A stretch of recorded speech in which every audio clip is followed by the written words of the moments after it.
في مدينة مهاباد.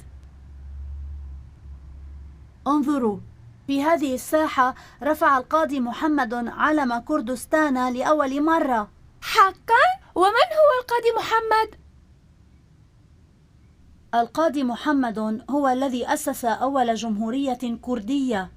متى حدث ذلك؟ سنة 1946 ميلادية. أوه، لقد مر زمن طويل. وكيف كان شكل العلم؟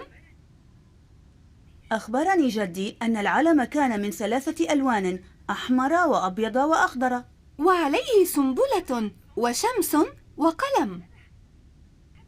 وماذا حدث للقاضي محمد؟ لقد تم إعدامه في هذه الساحة. لقد مات شهيداً. إنه بطل عظيم.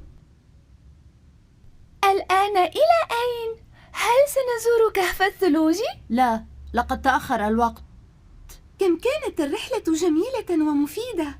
لقد عرفنا الكثير عن جمهورية كردستان الأولى. أقرأ.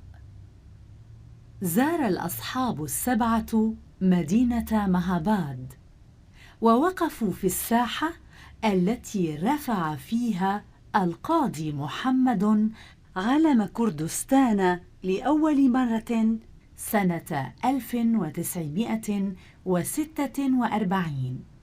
كان العلم من 3 ألوان: أحمر وأبيض وأخضر، وعليه سنبلة وشمس وقلم.